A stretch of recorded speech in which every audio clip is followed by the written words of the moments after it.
I'm Amanda Fancy. I'm the dealer owner of Gals Home Hardware and Furniture. We've been at this location for about a year. We started in 1848, way back when. This is our 5th location, so we've never have left the town limits. So when we're looking to build this location, we had lots of opportunity to potentially look at outside of the town limits, but it was really key for us to be and continue to be a growing business in Bridgewater. Bridgewater, Nova Scotia is unique. We have a beautiful countryside. Our town is 7,500 people, but then, our customer reach is about 45,000. So, we're talking about lots of small communities, hidden treasures. There's huge opportunity here, and I think that it's certainly worthwhile to make the visit, make the call, do some inquiring, because it certainly is somewhere where I think there would be some strong investment opportunities for sure.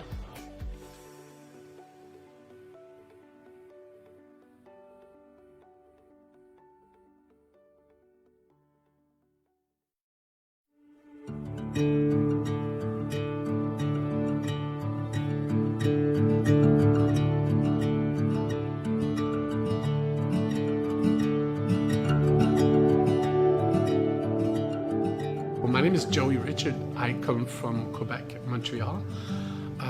I've studied opera at the Montreal Conservatoire of Music, so this is where I've learned about Italian, the language, and the food. And my passion just became bigger and bigger for food.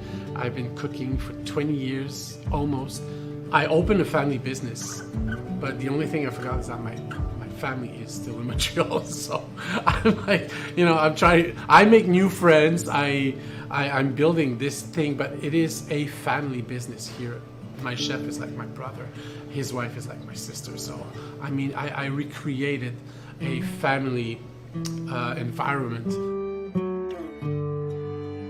We do the real recipes, starting from the real ingredients, and for Italian food, what the secret is.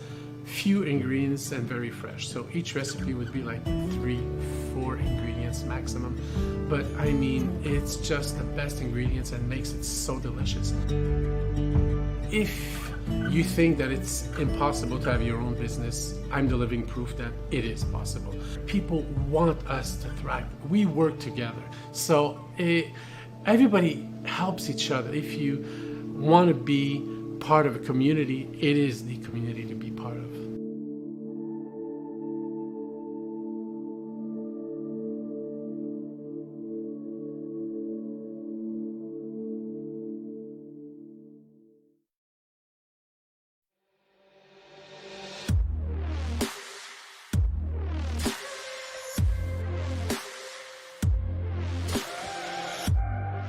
My name is Joel Holland. I'm the owner and operator of 902 Athletics. I found the opportunity, started this gym in my parents' garage, and now we are currently in an 8,600 square foot facility. A lot of people come here because of the community. The things that we offer here are different than a normal gym. It's an open atmosphere where you come in, the music's played over the loudspeakers, not in your ears. You don't put earbuds in and just walk around from one machine to the other. You focus on yourself, but at the same time you get to meet new people. We have 3 floors, which we do CrossFit, boot camps, athletic training, and personal training. We have so many other businesses that are growing our economy and feeding into it becoming more populated, a place where people actually stay as opposed to leave. We're growing, we're getting bigger, and a lot of people are on the same push to become a better Bridgewater. I love this place. It's my home, and there is no other place that I would want my business to be.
I'm Amanda Fancy. I'm the dealer owner of Gow's Home Hardware and Furniture. We've been at this location for about a year. We started in 1848, way back when. This is our 5th location, so we've never have left the town limits. So when we're looking to build this location, we had lots of opportunity to potentially look at outside of the town limits, but it was really key for us to be and continue to be a growing business in Bridgewater.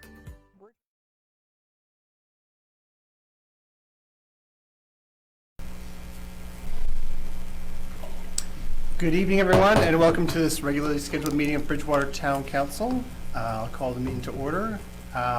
Just a reminder that the town of Bridgewater is located in Mi'kma'ki, the unceded ancestral territory of the Mi'kmaq people, and it is always a privilege for us to be here. There is an addition to the agenda, and you'll just note that we're just going to be giving notice for Policy 77 grants to organizations, the one we just dealt with a couple weeks ago for tiny shelters. So we're just giving notice for an update at a future meeting, but we'll talk about that later on. Are there any other additions or deletions to the agenda? Hearing none, could I have a motion to approve the agenda as amended? Councillor Tanner, seconded by Councillor Thorburn. All those in favor? Those opposed? Motion is carried. Thank you.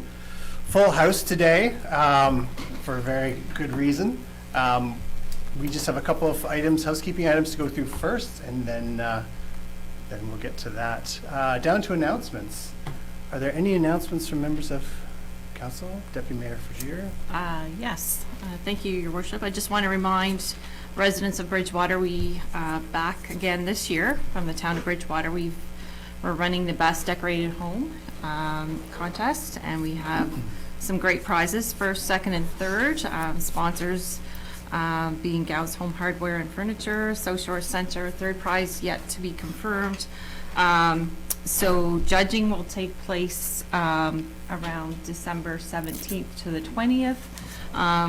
Council will be doing out and about all the areas of Bridgewater, and then we'll announce the winner by December 22nd, so you get to use your prize gift card before Christmas. So I'll just remind everybody of that. Perfect. Other announcements? Councillor Conklin? I have one, Your Worship. Thank you. Yeah, so this past Wednesday, we were fortunate to have visit us the 2 grade 2 classes from Bridgewater Elementary School, where they mailed their letters to Santa, and they were greeted by our mayor, who was handing out candy canes. And then afterwards, excuse me, the mayor invited the students down to council chambers here, and we had a little Q&A, and that was, honestly, that was the highlight of their month, was to meet the mayor. So it's pretty cool, and the kids were cute, and they sent a thank you letter that they would like for me to read, if I may.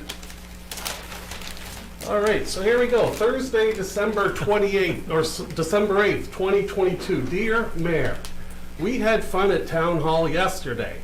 It was neat to see the council chamber. We loved the soft, squishy benches. Thank you for the candy canes and the Rudolph noses that glow in the dark. Oh, second page. It was awesome to meet you and Councillor Conklin. We think that you are funny, smart, cool, nice, and caring. We hope that you have a Merry Christmas and a Happy New Year. From grade 2 Conklin. And all the kids signed it. That's awesome. So, thank you on behalf of the grade 2s. I don't know why staff is laughing at all those descriptors. Kind and funny. Right. We had a blast. You may disagree with their opinion on the comfort of those seats, but I believe Councillor Conklin, that was the first question he asked, was how do you like those seats? And some thought they were as soft as a kitten. I remember that. It was a great Q&A.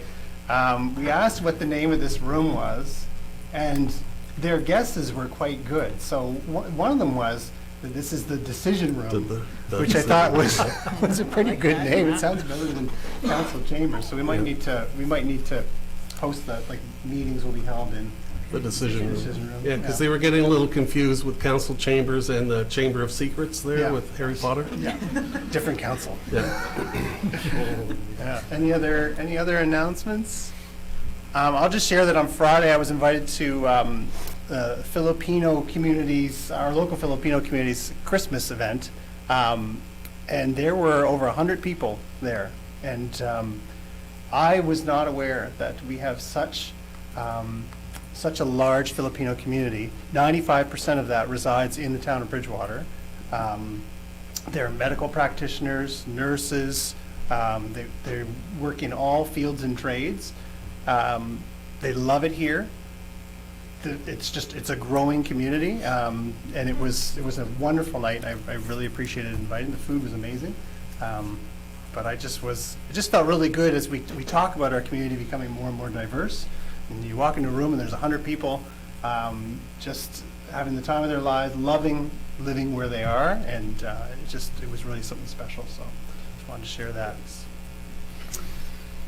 Okay, right now we're going to move to introduction of new staff. We have 2 new staff people. I think Nick Brown is going to come down and introduce them.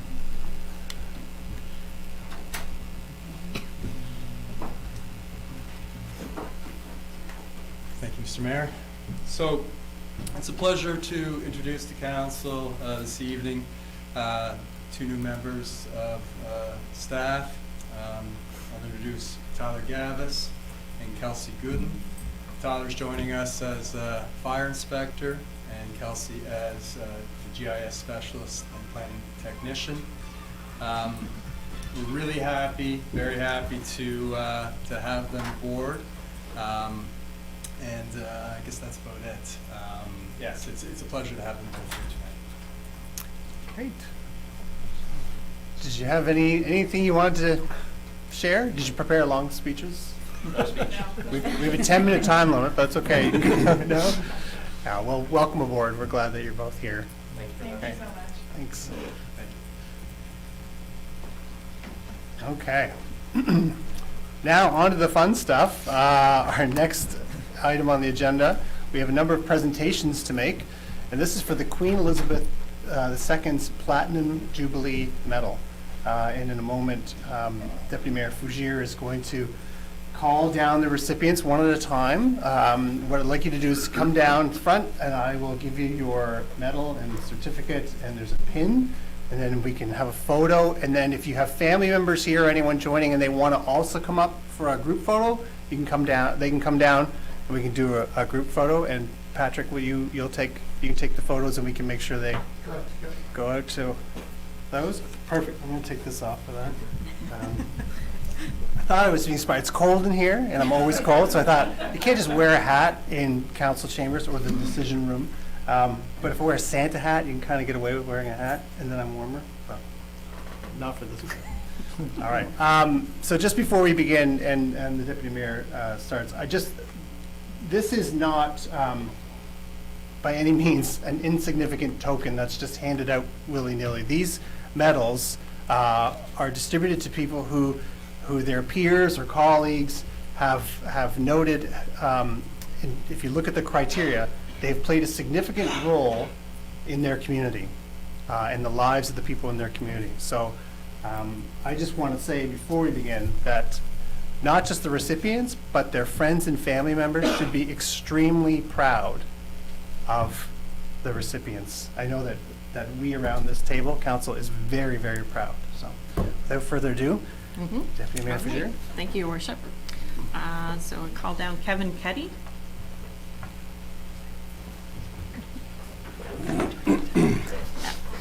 So Kevin Keddy has been a long service employee with the town who has strived to make services and procedures more efficient for residents and staff. Beyond work, Kevin volunteers with numerous community organizations, including serving as a firefighter. Congratulations, Kevin.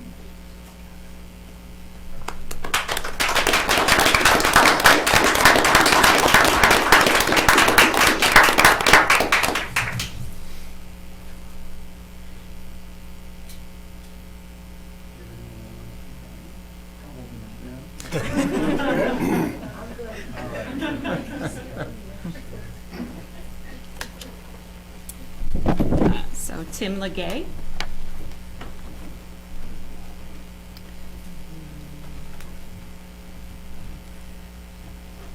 Tim Legay is a long-serving employee who is dedicated to ensuring that the basic and fundamental public services of Bridgewater residents are maintained. The job is demanding, but Tim's present and respectful professionalism is as constant as his dedication. Congratulations, Tim.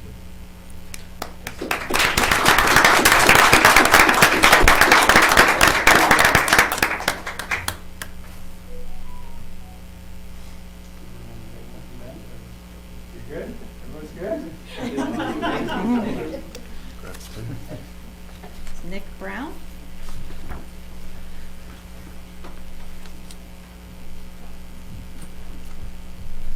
So Nick Brown works hard to meet high customer service standards and ensures Bridgewater's development meets the vision for a vibrant, healthy community. Even though the pandemic, a strong team player and active in the community, Nick is always quick to help. Congratulations, Nick.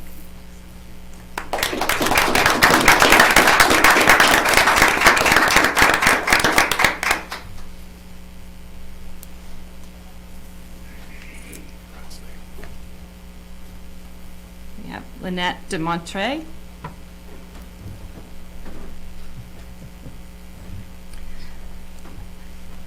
Lynette DeMontre has worked diligently toward re-imaging the purpose for a municipal museum, striving to create an environment for the community that is inclusive, welcoming, and a hub of activity. Innovative and caring, she consistently goes beyond expectations. Congratulations, Lynette.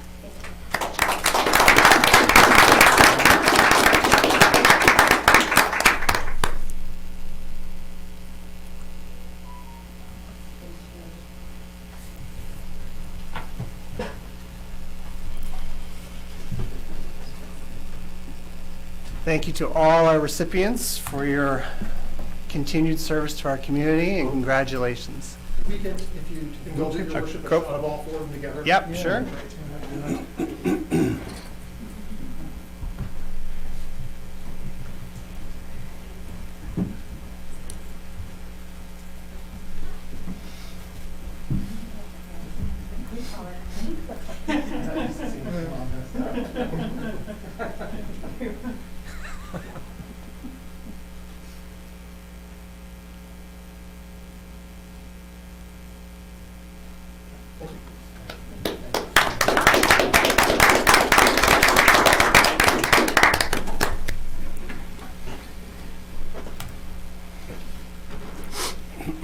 Right.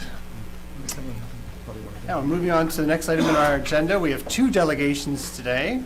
So our first is Lisa LeBlanc from Flourish. So I'd invite Lisa to come down to the podium. Thank you for coming tonight. Just a reminder, our delegations have 10 minutes, but that doesn't include any questions from council. Oh, okay. I had sent a PowerPoint presentation to you guys. I don't know if you've seen it. And I'm assuming that I hit that button.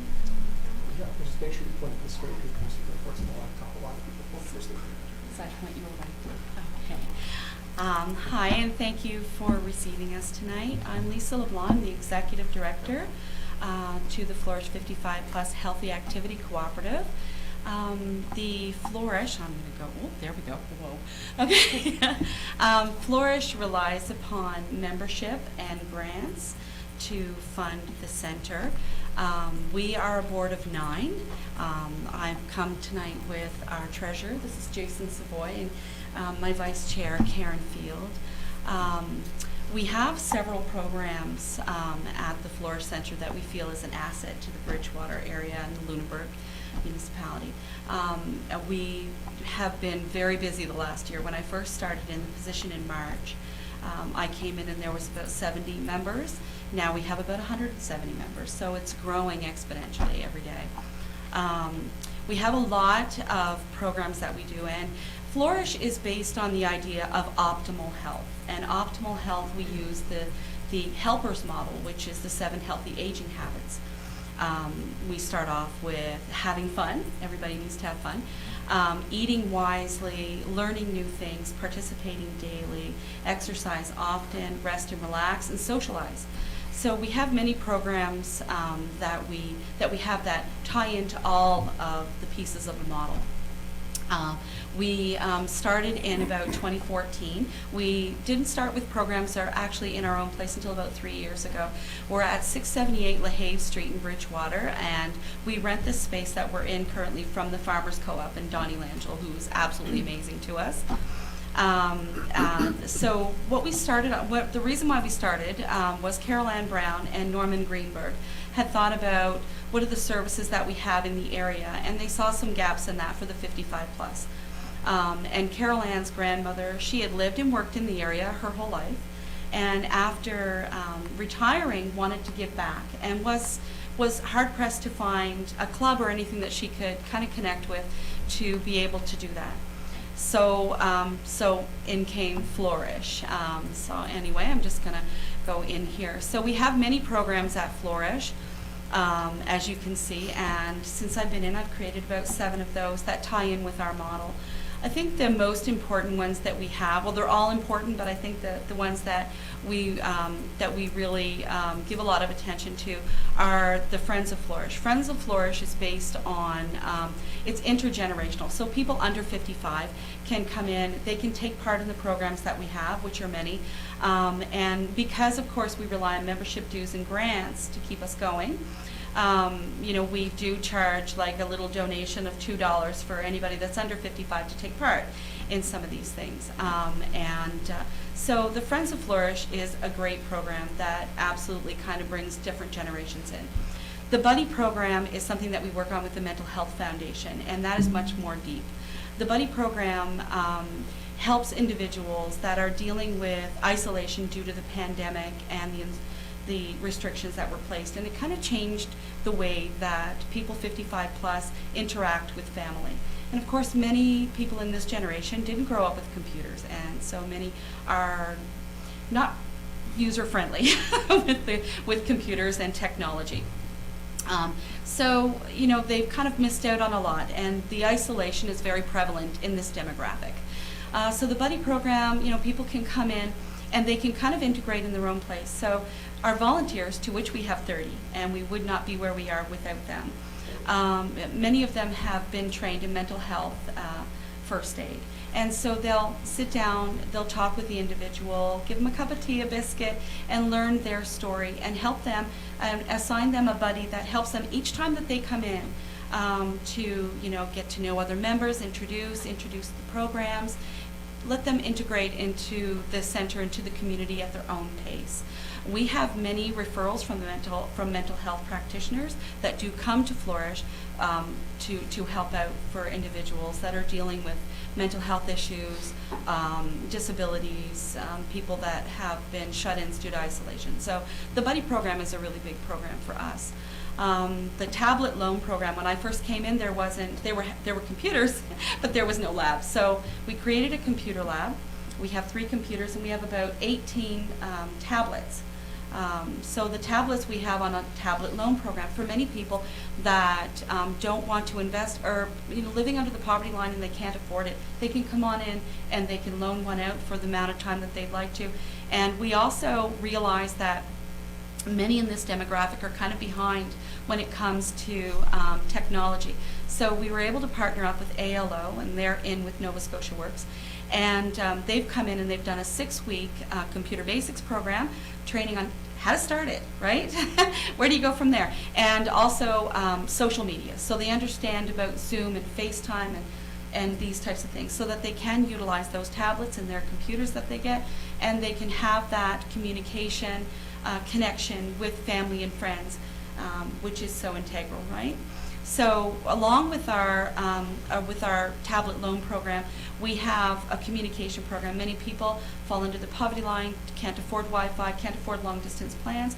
So we say, come on in, we invite you in to come on into Flourish, use our Wi-Fi, and, you know, call family and friends for free, have a seat, have a cup of tea, so that they don't have to worry about that extra cost.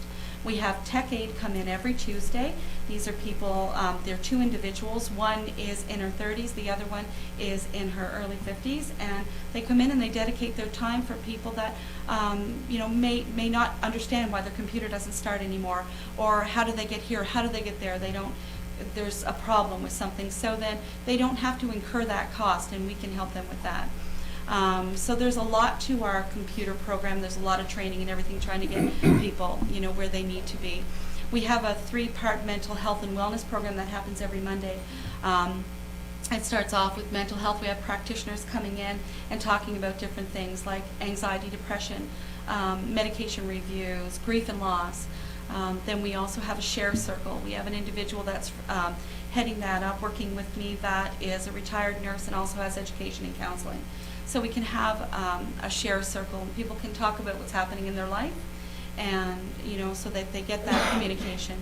The other part is the health and wellness, where we reach out to our community and find out what the services are that people can access that they know nothing about. This time alone, I think about 9 months that I've been there, we've had probably 4 or 5 individuals coming in that are living in their vehicles. These are people in their 70s, or they can't afford groceries, or they need help with their heat, or whatever the issue is. We are able to then look at our community and find out where can we help you, where can we send you, and who can we call to help you, get your needs met. So we do that. We got contacted by the local MLA to see if they could send referrals over to us, because they had many people, 55 plus, coming into their office who could not understand how to access Virtual Care Nova Scotia, the Maple and the Light Medical.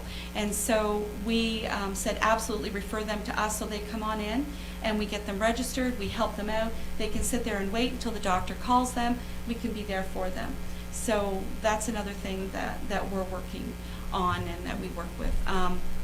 Aside from that, we have Qigong, we've got aerobic dance, we have somebody that comes in and trains on how to do the tango. We have country line dancing.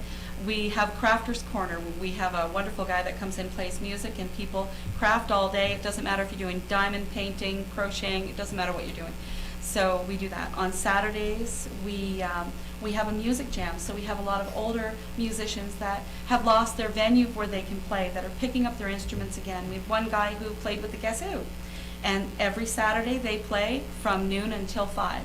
And so we've got that socialization happening. We've got BYO, which is basically bring your own food, so everybody brings enough for a lot of other people, and they share food together, and then afterward play games until 9:30 at night. We do the same on Tuesday for crib night. So there's an awful lot going on at the center. There's an awful lot of services that we do offer in this area. We have minimal, I think our budget is pretty cut right down to as fine as it can be, and I do have some information here, and I don't know if you would like to take some of that, and it just outlines our budget, and I'm going to get Jason Savoy here to explain that, and if you'll just give me a minute, I've got things written here, Jace. So, all right, and I've got some brochures and everything, but these are just some of the things that we're doing, and I'm sure that I'm leaving some stuff out, and I absolutely hate to do that, but we're really looking to the town of Bridgewater to be able to see if we can get some funding from you guys that can help us keep our doors open, because as you do know that we rely on membership and we rely on grants, and by the beginning of December I had done 19 grants. So that's an awful lot for one season, but I'm going to let Jason take the floor, and thank you very much. I'll be brief, I promise. So basically, we run the center. The current budget for this year is $61,000, and that includes a full-time salary for Lisa. So obviously, we've got things cut as lean as we can. We got a fantastic deal from, not deal, I guess, but an arrangement with the Farmers Co-op. We're paying far, far below market for the building. It's about $500 a month they're charging us for that building, and that includes utilities. I'm quite sure it costs them more than that just to have the lights on. But in any case, between the telephone, a little bit of insurance, maintaining a website, because a lot of what we do is based around that website. That's an access point for a lot of folks if they can't get to the center. and then regular office cleaning supplies, maintenance, and things, works out a little over $5,000 a month. So far, we typically get about $10,000 a year. That's where we're kind of growing towards with regular donations and memberships from our local folks. We have started doing some corporate giving program that's in its early stages. But right now, Lisa, who's basically our primary, she's the person on the ground, she spends a disproportionate amount of her time in her office holed up writing grant proposals, because that's made up the bulk of the funding. And of course, the problem with these grant programs, they're lovely, but there's also, generally, there's a project involved. So, we're trying to find very creative ways to get these programs done and also, funnel off a little bit, of the cost of running the center. So what we'd really like to get to is a point where we could get more operational funding from the town so that Lisa can spend her time developing programs. Because that's really what the goal is. And obviously, we don't expect the town to foot the whole bill. It'd be great if you could, but that's probably a little unrealistic. So, we're looking to the other partners that are in the area, including our memberships, including corporate funding, but we're also hoping that the town can step up and help keep this center doing the incredible work that it's doing. Thank you. Thank you for that. Questions from members of council? Councillor Thorburn, then Councillor Caldwell. Yeah, have you reached out to MLDL and made a presentation to them, because they'd be a good Yes. partner there too? Yes, we have. We did that about a month and a half ago, and I think that went very well. And they did direct us to, when they have their operational fund going out, I think it's end of March 31st, and did say to put in a higher amount than what we did before for that. So that is something that we will definitely be doing. So anything that we can to get us to that amount, and then of course the grants and all of the wellness grants that are out there, we do take. We are, and we are in collaboration with a lot of different organizations like ALO, Community Links, Senior Wheels. We really reach out as far as we can to everybody. Mental health, ACOA, all of those guys, right? So, and we did a project this summer whereby we had 2 gazebos that we put up to extend our outside area for everybody to be able to go out there and do a little bit of gardening and sitting out. And the gazebos, we had so many people come in and ask if we were selling them. but one is right beside the road, and wherever we are, that will stay there because, and we've got 2 really fantastic benches in there that have a lifetime warranty. The kind that we got, we wanted them to last. And it's to extend the beautification of the downtown core along the LaHaye. And so, of course, in a little bit of a previous life with me, I've done a lot of project management and stuff like that, and some projects that I've done for beautification and community development and stuff. So I understand how important that is to the town of Bridgewater to, bring that out with the Centennial Park close by. A lot of people actually go in and use that. Some people have actually gone in and have picnics. So it's been lovely. So we've really extended our hand out there as far as we know right now to do, and to see what we can get just to keep our doors open. Because we're getting more and more and more people coming in, and we had 3 MLAs from the city come in to view the center.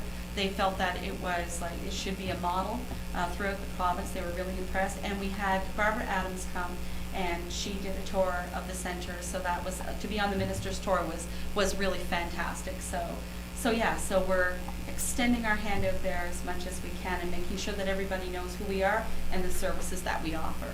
Great, thank you very much. Councillor Caldwell? Just a couple questions.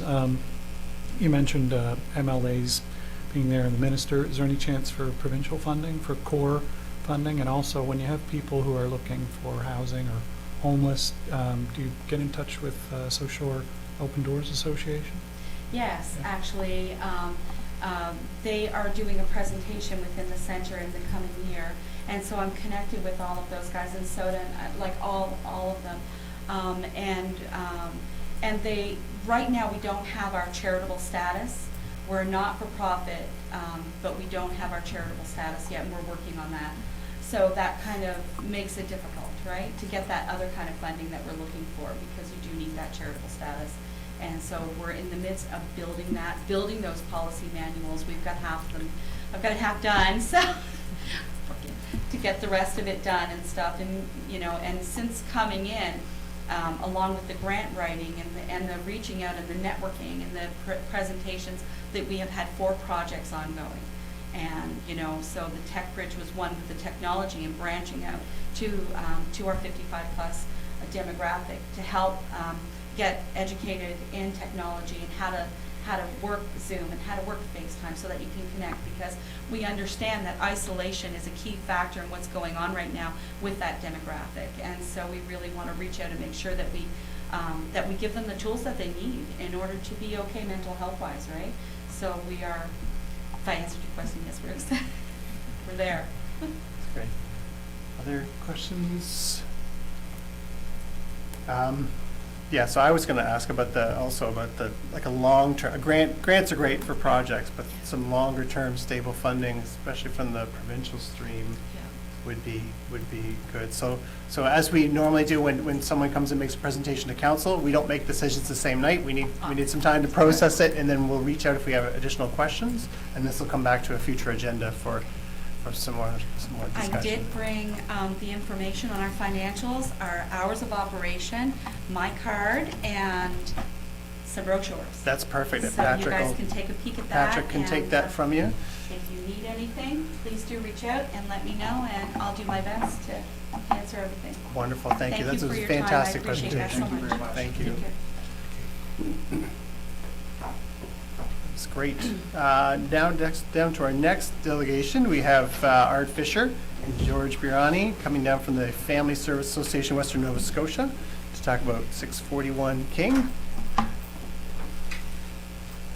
Art, the floor is yours, if 10 minutes, and then not including questions from council. Perfect. Thanks so much, everybody. Thank you for your time tonight. Also, this is George Browning, our chair, and then together we'll both field questions afterwards. Yes, I wanted to, I forgot to do the, which one is it there? Just that one? Perfect. So, I wanted to do some discerning based on our work together with CMHC around developing the financial pro forma for 641 King. And it's been an incredibly long process because there's an awful lot of funding envelopes that we have to try to secure to make this happen. And also it's been incredibly difficult during the pandemic. And one of the things I didn't see coming with this work was that our urban funders could not understand what we were doing. They refused to believe that there was a housing crisis in rural Nova Scotia. And that caused damage for our organization because of that refusal. And so we were firsthand witnesses to that housing crisis because before SODA was developed, we facilitated the federally funded housing program from 2017 forward. And so we saw the emergence of the housing crisis here. And so that's partly why our commitment to nonprofit housing became galvanized at that time. It's impossible for any of the people we serve or we've supported historically to be able to ground themselves, to be able to respond to the issues they need to respond to in life if they're scrambling to survive. Because when you're scrambling to survive, your nervous system is in hypervigilance mode. And that's what a lot of people are experiencing in our community who are living in homelessness and poverty. So nonprofit housing, according to a CMHC definition, is deeply affordable housing. So then CMHC is using a formula for determining the rate of affordable housing that is not connected with the actual market in Bridgewater. They're using a collective rate based on provincial numbers. So their numbers are already even more affordable than what Bridgewater is.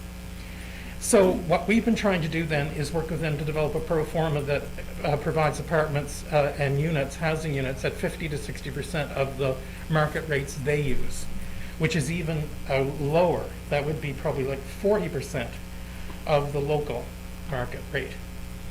And of course, as we've seen, for example, in the city, affordable housing may be as little as 80 to 90% of affordability. So that's very different. If you have 80 to 90% of market rate and you're calling it affordable housing, that's very different from what we're talking about at 641 King in terms of non-profit housing. And so also I think what's really important is to look at how we link that non-profit housing with the work of South Shore Open Doors Association. It's critical to link that together with a coordinated access system. And it's critical to look at this, I think, and to normalize this as a part of the natural and normal supports that children, youth, adults, and families and seniors need as they're navigating the lifespan. Because as any of us are navigating the lifespan, and certainly the COVID pandemic is a good reminder, anybody, for example, because of long COVID, can move from being able-bodied to disabled quite quickly. And so we need to recognize that transitional lifespan is a normal part of being human. Nonprofit housing is that center section in this housing continuum. And for us, that's a normal continuum that should exist in communities. And so then that provides all the supports that people may need at some point in their lives, from emergency shelter to transitional housing, social housing, co-op housing, affordable rentals, and affordable home ownership. I know I'm tipping it over, right? What's happens here when that nonprofit part is omitted, and really, if you look at the last 30 years in Canada, as we moved away from social housing, as we moved to the market to try to take care of housing, I think we can explain an awful lot of the divisiveness we experience in Canada right now is shaped by these solitudes. And so we have very few ways in which we actually communicate as communities across diversities. We have lots of ways in which we talk about each other instead, and lots of ways in which we isolate and see each other as the other. So I think it's really important when that center part of that continuum is missing. It's really important to look at what the increased social costs are of responding to homelessness when this continuum doesn't exist.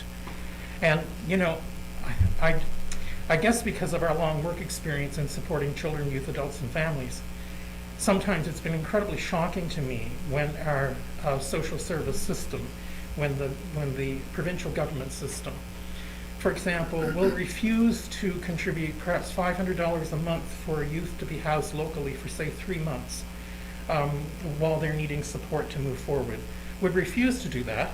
That's too much money to spend.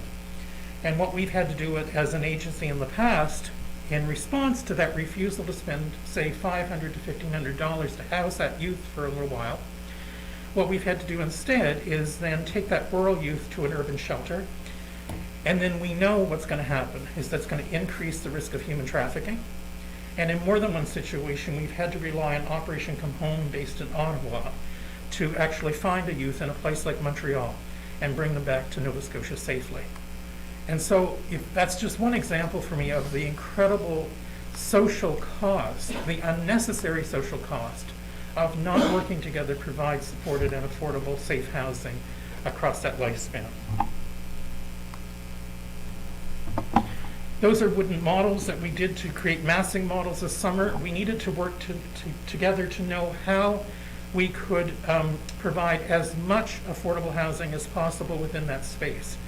So we are up to 68 units of affordable housing there, and that includes some shelter diversion units for women and children as well who are fleeing family violence and who wish to stay in their community where their supports are found.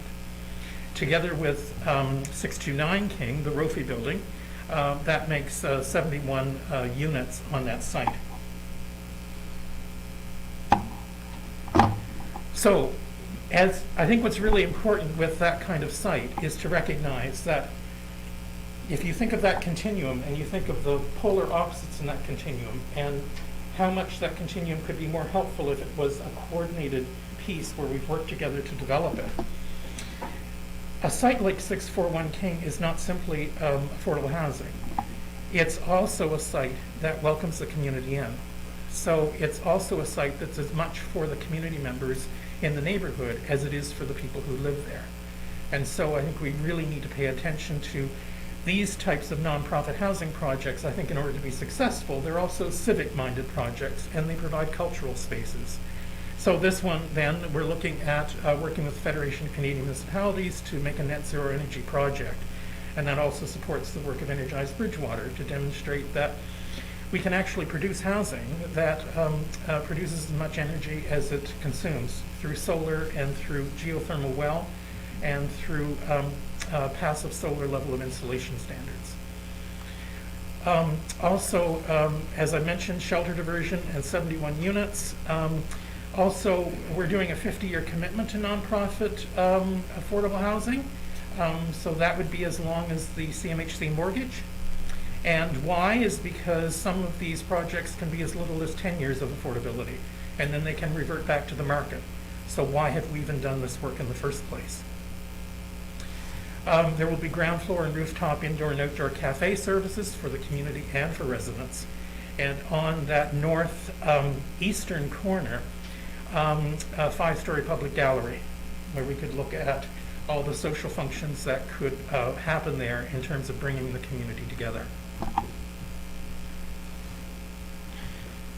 Did I go ahead too much? So, in terms of our background, we've been a registered charity in this area since 1998. We've secured over $7.9 million of provincial and federal funding during that time. I think in response to what was said earlier, it was really good questions, I think, you, Stacey, and the mayor, around core funding. I think one of the realities of accessing funding, nobody provides core funding. So provincially and federally, all we get is program funding. So programs and securing program money is what we know how to do. And that's what nonprofits can really excel at. And I think it often, it's important to realize that what makes nonprofits struggle is that there often is no core funding. Every funding sector expects you to have a core, but nobody funds your core. This sounds very Star Trek, but it's very true. And so you're often left with an overstressed, under-supported core, and you're working so hard to achieve the programs. And so I think that's an incredibly important reality here. And I am just about out of time. So this is where we need your commitment. We've reached a point where, for example, and this is exactly because we don't have a core, that we have received our CMHC funding to move forward with seed funding, $268,000. But we cannot receive that money, and we cannot use that money to pay for the reports to go and complete the proposal for this building unless either taxes are paid or alleviated on the site. And so we need to work together to figure out, do we have a solution for that? If we don't have a solution for that, this project is dead in the water. It can't go forward because we can't access CMHC funding without that support. And again, it's because we don't have a core funding envelope that we can simply use to pay things like taxes, because no funder actually provides an envelope for that. I'm conscious I'm over time. You've only got a couple slides left, so just Okay. continue along, Art. Thanks, David. This is simply a list. I've gone through this list. There is some really helpful information here, and I thought this might be of help in your considerations. It's of how local towns in Nova Scotia and other provinces are struggling with this, are struggling with the fact that towns survive on their tax base. And so the reality here as well is that nonprofits in towns can provide more to you than a source of taxation. That's what the critical issue is, I think, from our perspective. That the services and the roles nonprofits play and the money that we can bring in, for example, perhaps $15 million to do this project, is of way more value than what we can contribute to the tax base of the town. And that's really my final thought. Thank you, Art. Questions from members of council?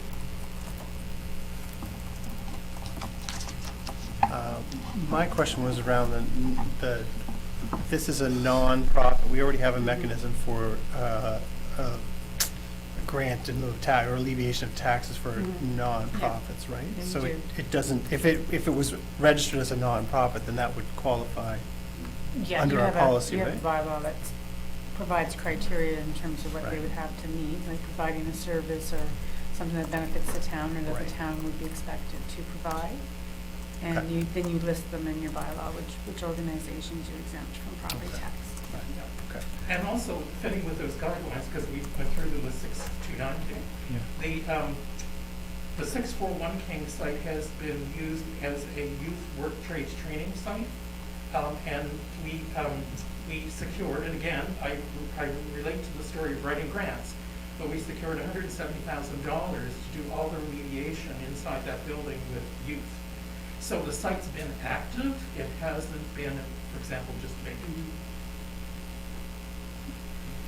Other questions from Councilor Colwell? Do you have any timeline for when you'd like to see work begin there? Well, I know there's a lot of variables, but that's a really great question, Stacy. I think the reality of this is, with the seed funding now available, if we can solve the taxation issue, what we need to do right now, the first thing of all, is to do the quantity surveyor reports, do the financial reports, get the final architectural version done. And then all of that information at the same time is what the Federation of Canadian Municipalities need and what Housing Nova Scotia needs to be the co-investors. So this will bring together CMHC, Housing Nova Scotia, Federation of Canadian Municipalities, and the town if the town can contribute. And so the quicker we can do this process of getting those reports done, the quicker we can build. It's been incredibly long and painful. And as you know, as we all know, the housing crisis in this community has been long and painful.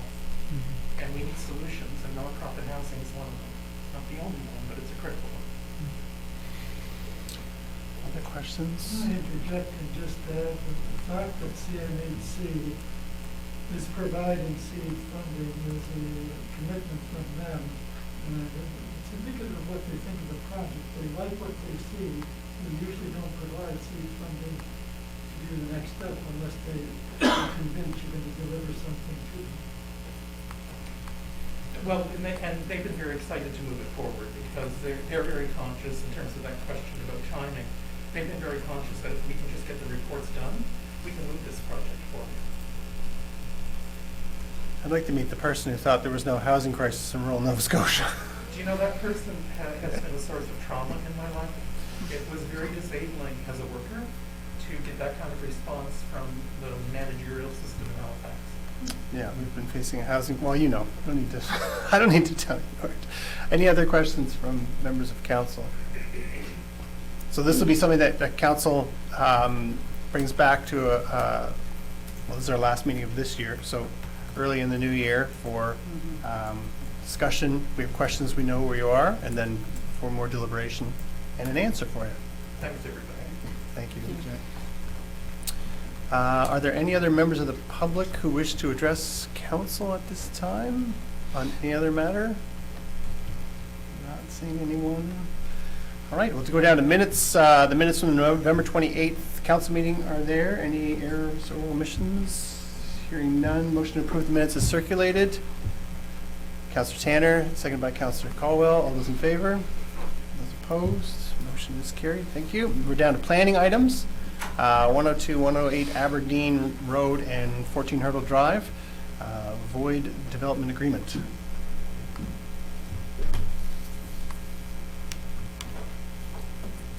Hi. This is just quick. It's just a report for information. So I don't have a presentation or anything.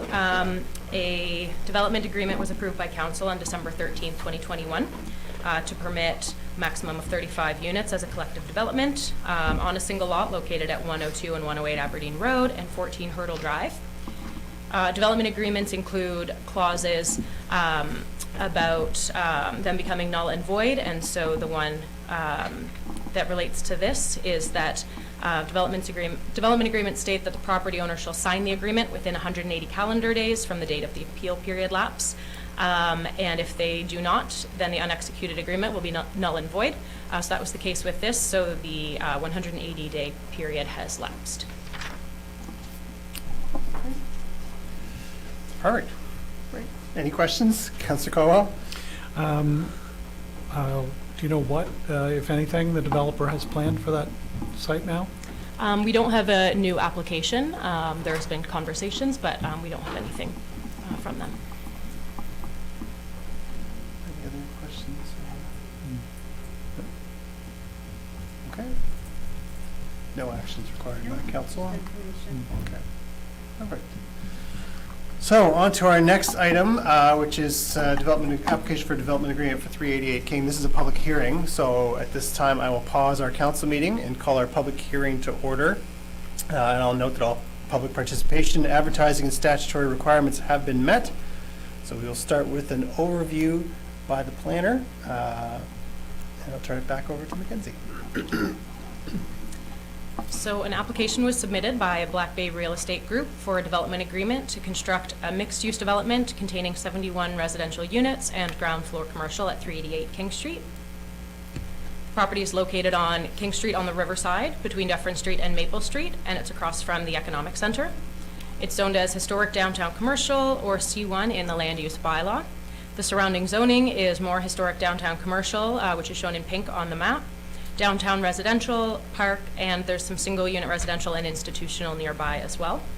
The property is designated as downtown commercial in the future land use map of the municipal planning strategy, and surrounding uses include single unit dwellings, multi-unit dwellings, offices, personal service shops, and retail. The application, as I said, is to construct a mixed-use building. The commercial part of the building would make up about half of the ground floor, and it would have access through both the front and the rear of the building. There would be 71 residential units. The building would be 7 stories, resembling a 6-story building from King Street and 7 stories from the river due to the grade of the site. The plan is to have the majority of the units be 1- and 2-bedroom units, plus a few 3-bedroom units as well. So this is the proposed site plan of the property. King Street is towards the bottom of the screen, and LaHave Street is at the top, LaHave River. The building would front onto King Street and be set back at an angle to follow the property lines behind the adjacent buildings.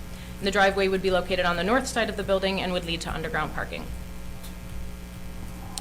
This is the ground floor plan. It shows the commercial units, the larger one at the back and the smaller one at the front, as well as some residential units. There would be those 2 commercial units. The larger one would have access from the front and the rear of the property. And there would be a wraparound commercial patio for that unit as well. The entrances to both the main commercial spaces as well as the main residential entrance would be at the front of the building. There would also be 3 townhouse-style units with individual entrances along the front. There would be stairs as well as an accessible ramp to access all of the front entrances, so for commercial and those front residential units and the main residential entrance. And in front of the building, on the town's property, there would be a public plaza. So this is the view of the building from the northern corner on King Street. You can see some of the commercial patio wrapping around the side. Patio wouldn't be accessible from the front of the building because there is access to the parking garage below that. There would be step backs at various levels of the buildings, including above the townhouses, just over on this side, as well as further up, and some above the commercial space, and again, further up along the front of the commercial space. This is a view of the building from the northern side of the river, near the river. You can see the continuation of the interior and exterior amenity space on the ground floor. Commercial space, not amenity space. There would be a floating dock to create public access to the river on this property, and the dock could be accessed from the commercial patio, the residential stairwell, or from the sidewalk running along the side of the building. There would be an 8-foot step back at the base of the 6th story on the back of the river, back of the building facing the river. This is showing the building from the south side on King Street, heading towards the downtown. In the distance of the image, you can see the small plaza, the pedestrian plaza in front. And existing buildings on King Street are shown here in white, and that's to show how the building would be interacting with them and to show a height comparison. The buildings shown here are 1 and 2 stories. This is a view from the southern side from the river. Shown along the bottom near the floating dock is a proposed retaining wall. In this rendering, you can see a mix of the materials the applicant is proposing to use for the facade. And at the south side of the building, there would be an 8-foot step back at the base of what is the 6th story at the rear, and an 8-foot step back at the base of the 7th story as well. So as mentioned, the building would be 7 stories from the river and 6 stories from King Street, and that's due to the topography as shown on the slide.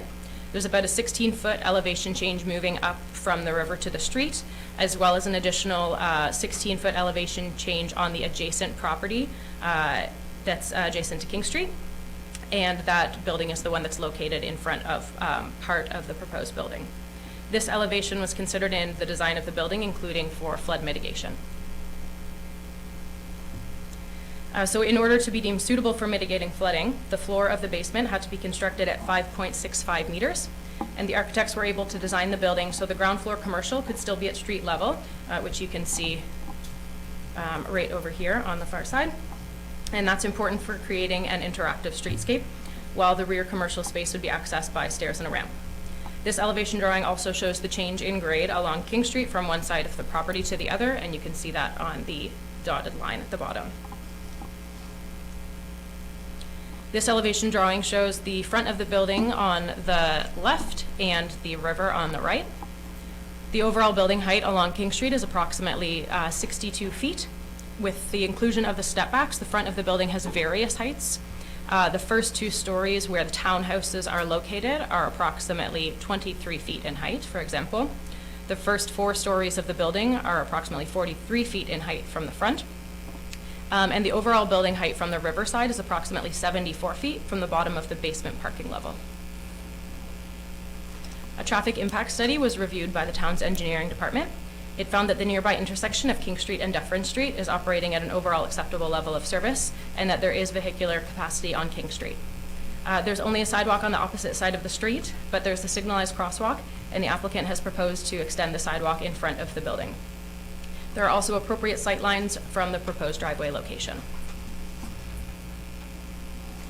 As for parking, the land use bylaw requires a minimum of 36 vehicular parking spaces. Originally, the applicant proposed just under that at 35 spaces, which would include 4 accessible spaces.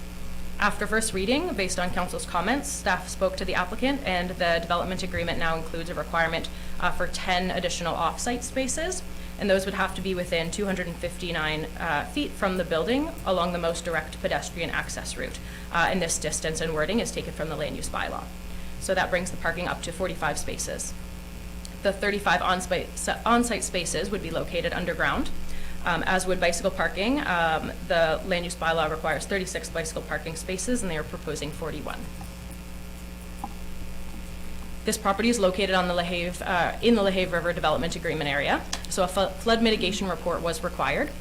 When determining mitigative solutions, the applicant used the worst-case scenario from the town's 2013 flood risk mapping report. And they're proposing for the basement floor level to be above the calculated flood level. So as I mentioned, it would be at 5.65 meters, and the flood level is at 5.5 meters. The applicant also plans to add a retaining wall at the rear of the property and along the north side near where the garage entrance is up to King Street to further protect the building from flooding risk. Based on the unit breakdown of the development, just under 14,000 square feet of amenity space would be required by the land use bylaw, and the applicant is proposing just under 13,000 square feet. And this would be composed of balconies, patios, terraces, a common room and gym, a public deck, and a rooftop patio. However, the applicant is also proposing a public floating dock and public plaza, but because they would be located outside of the property boundaries, they do not fit into the definition of amenity space, but they are important spaces for the public and residents and contribute to the development. So I'll give a brief overview of what the draft development agreement would include. It would outline a maximum of 71 dwelling units, including 3 townhouse-style units, as well as a minimum of 6,572 square feet of ground floor commercial, and that would have to be in substantive accordance with the level 1 floor plan. For building characteristics, the development agreement states that the height and massing shall be in substantive accordance with the elevation drawings, and that the material and color of cladding shall be in reasonable accordance with the elevation drawings. It also outlines requirements for step backs, primary entrances to the building, and window coverage and placement. For parking and access, the development agreement would outline the location of the driveway and sidewalk, the requirement to construct a public sidewalk on the town's property at the front, that there would need to be barrier-free access to the commercial entrances and the main residential entrance, and the minimum amount of vehicular and bicycle parking spaces. It contains the minimum amount of amenity space required and how it shall be composed. It also states that a landscaping plan shall be submitted prior to receiving a development permit. There would also be requirements for the inclusion of the rear public deck, exterior commercial deck, the floating dock, and the public plaza at the front.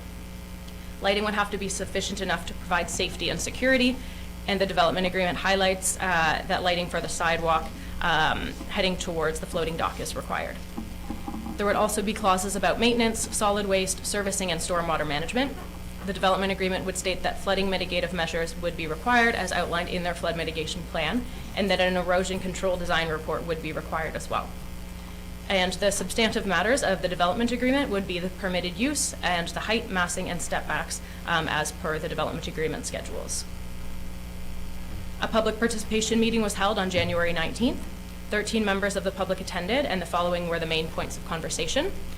Maintaining the historical integrity of the area, lack of parking, concern of height and scale of the building and the effect on current views of the river, also support for the height, scale, and design of the building, support for increasing access to the river, about how development could contribute to growth in town, questions and concern about sewer infrastructure as well as increased traffic flow in the area, and also questions and concerns about the instability of the property and the wharfs that are currently underneath it. So staff completed a policy analysis which can be found in the report. The current zone, the C1 zone, is the central commercial and cultural district of town with retail, professional, and service-related businesses, plus complementary residential. For this area, the municipal planning strategy encourages a walkable urban character, boutique-style shops, leisure and recreation activities, as well as access to the river. So in general, staff looked at general policy statements, including minimizing conflict between land uses, considering compatibility with adjacent properties, supporting a full range of housing options and styles, requiring amenity space, promoting residential densification, encouraging context-sensitive residential infill, and encouraging compact urban form and adaptive reuse of properties.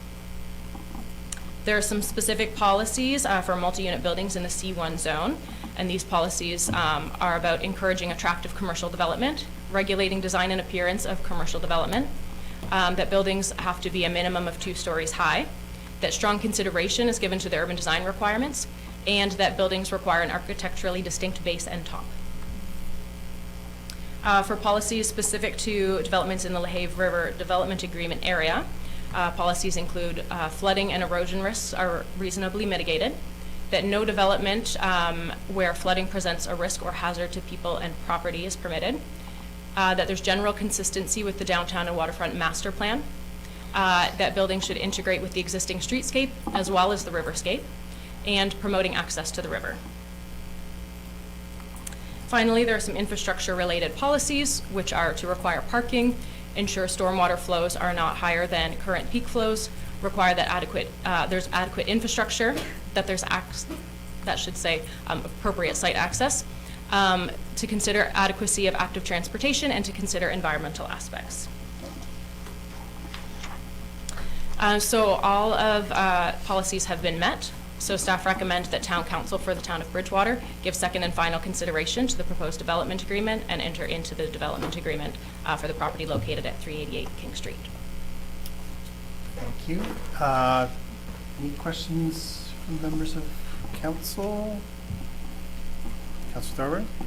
In all the documentation, I don't see anything on there with regard to fire flows, requirements, and what we have there now.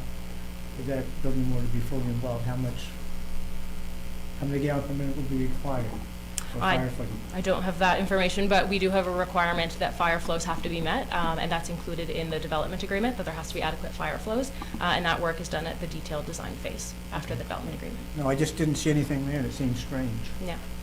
Yeah, so it's something that is looked at by engineering, but not for the development agreement process. Okay, good. Yeah. Thank you. Any other questions from council? No, this is our second reading, so we asked a bunch the first time, and I see some of them were incorporated in the DA, so I appreciate council's feedback being incorporated, especially with community parking. Any other questions? Okay, is the applicant making a presentation? They're here, but I don't think they're making it. Okay. Then at this time, I would ask if there's any members of the public who wish to make comment. We start with those in favor And if there's anyone who wishes to come down, not seeing anyone moving, or any opposed that wish to speak.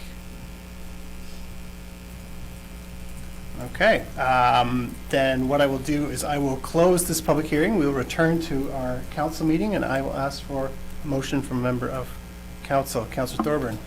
I would move that council for the town of Bridgewater give second and final consideration to the proposed development agreement and enter into a development agreement regarding the property located at 388 King Street in a manner similar to the draft development agreement dated December the 12th, 2022, as shown in Appendix A of document 21-1798, and that the mayor and chief administrative officer are hereby authorized to execute the agreement and any other required instructions only within the time frame described in the development agreement. Should the document not be signed within the time frame described in the development agreement, council shall consider any request to sign the development agreement as a new application and follow the entire process required by the Municipal Government Act. Thank you. Seconded by Deputy Mayor Fagier. Further discussion? I should note that this is subject to a 14-day appeal period, both the applicant and the public, so just want to note that. Ready for the question? Question be called. All those in favor? Those opposed? Motion is carried. Thank you very much. Thank you to staff. It's a big file, I know. Not done yet, so thank you for that. Down to 8.3, Municipal Planning Strategy Amendments to enable concurrent land use bylaw amendments, 261 York Street. So for this, an application was received by Harry Rhino Refrigeration Co. Limited on October 14th. It's for a two-part application. So the first part of this application is for council to determine if they would like to entertain a redesignation of the property from the low-density residential designation to the general commercial designation. Redesignation is a change to the future land use map of the municipal planning strategy. And the second part would be to rezone the property from special commercial, or C8, to general commercial, or C5. A rezoning is a change to the zoning map of the land use bylaw. This rezoning can't happen without a redesignation because the proposed zone is not within the current designation of the property, so the focus of this presentation is more on the redesignation. So the subject property is 261 York Street, and this is a view of the property from the street, and you can see the building in the middle. The property is 0.4 acres and contains a building that used to be Langelo's Plumbing and Heating. The proposed use for this application is a custom clothing design business within the existing building. The property is located a few properties northeast of the York Street and Victoria Road intersection across from Brookside Cemetery. You can see the property located on the map. It's outlined in red. The current zoning shown on this zoning map is C8, which is the special commercial zone. The property is adjacent to properties in the single unit residential and the institutional zone. We have nearby properties in the park, comprehensive residential, neighborhood commercial, and downtown residential zones. The surrounding uses include single-unit dwellings, 30-unit dwelling, and cemeteries. This image is an excerpt from the future land use map, which shows the designations. This map shows how council envisions areas in town to develop. The subject property is again outlined in red, and it's located in the low-density residential designation. It's adjacent to properties with more low-density residential, limited commercial, comprehensive residential, and institutional designations. So the current low-density residential designation of the property is reserved for single and two-unit residential development. This designation aims to provide protection against new land use development that is inconsistent with low-density development. The proposed designation, which is the general commercial, permits a broad range of commercial development. It's focused along or close to arterial streets, specifically those outside of the town core. And this designation contains 4 different zones, which are the urban commercial, group commercial, general commercial, and highway commercial zones. So this map shows the general commercial designation around town. It also shows the subject property. It's small, but it's just in the center. It's shown with the little star. You can see that the designation is focused along the edge of town on arterial and collector streets, which lead into town. And specifically, these areas include North Street and the western portion of Aberdeen Road, the Gateway Plaza area, so near High Street, Dufferin Street, and Dominion Street, portions of Victoria Road and Dufferin Street near the town boundary, as well as the Port of Bridgewater. The area around exit 12A leading into the Bridgewater Business Park expansion is included within this designation, but not shown here as it was pending approval by the province when the report and the map were created. However, it is now included, it's been approved and is now included in this zone or designation. So for zoning, the current zoning of the subject property is special commercial, and this permits existing commercial uses in what are now predominantly residential areas, and it limits future changes to the use, and that's to reduce conflict. The municipal planning strategy states that if existing or permitted commercial land uses are discontinued in this zone, council shall consider rezoning in accordance with the future land use map. So the zones that would be in accordance with the future land use map for this property are single unit residential, or R1, and 2 unit residential, or R2, not the general commercial zone which has been requested. Since the general commercial is not in line with the future land use map, that's why they've requested a redesignation as well as a rezoning. The C5 zone was shown on the designation map that I showed earlier, and it is for land uses that rely on the visibility and ease of access from high volume traffic areas leading into town. Specifically, it's focused on the entryways into town on North Street and Dufferin Street, and as mentioned to a lesser degree, Victoria Road. It's characterized by uses such as automobile dealerships, automobile repair, gas stations, equipment rental services, and drive-throughs. It permits a broad range of uses that could be as of right, up to a maximum of 49,998 square feet, and permits the same uses by development agreement when above that for 49,998 square feet. In addition to the vehicular-focused uses I listed, it also permits uses such as car wash facilities, emergency services, laundromats, and recycling depots. The municipal planning strategy states that the C5 zone is not conducive to residential development and living, so residential is not permitted in the zone, and it's focused on certain areas of town, as mentioned. So overall, the policy description of this zone is not suitable for the subject property.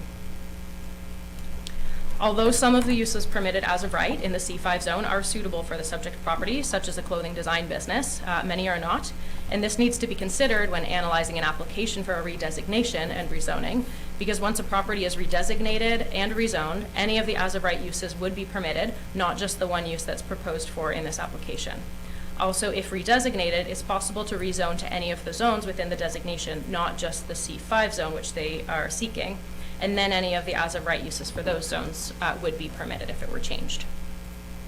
Under the general commercial designation, these zones include the proposed C5 zone and also the C3, C4, and C9 zone. So the C3 zone is focused on promoting a more compact and consistent commercial transition between the town's edge and center through a variety of commercial service uses and high-density residential. The C4 zone looks to accommodate large format shopping and mixed-use development in strategic locations outside of the downtown core. And the C9 zone facilitates efficient rapid development geared towards the traveling public in the visible areas surrounding exit 12A.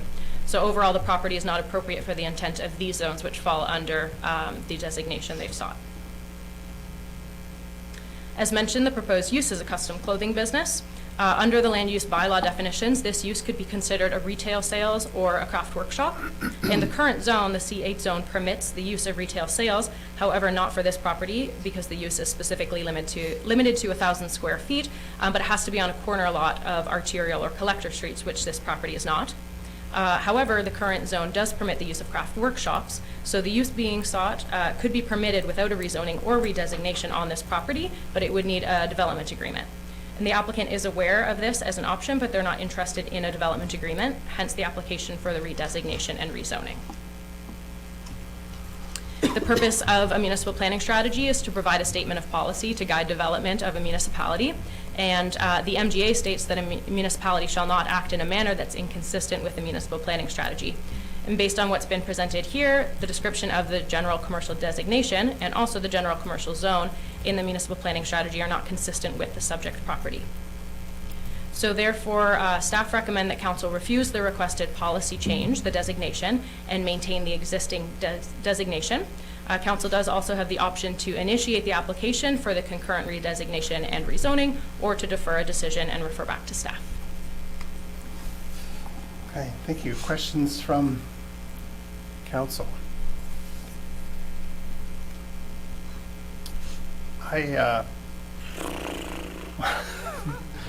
I really dislike this zone. It just seems to be just a constant struggle, and I don't think it's doing what we thought it would do, and this is now the second time it's been a barrier to the changeover from one use to another, and I get the need to protect the integrity of the neighborhood, but at the same time, I feel like we're starting to go down the road of saddling the people who own it with this in perpetuity, which is something we didn't want to do. That's why we made the changes. I guess I'm just wondering, would changing it from development agreement to site plan approval still be a barrier? Like, it removes the timeline, the lengthy timeline, which I know was one component, but that doesn't address the change of use, does it?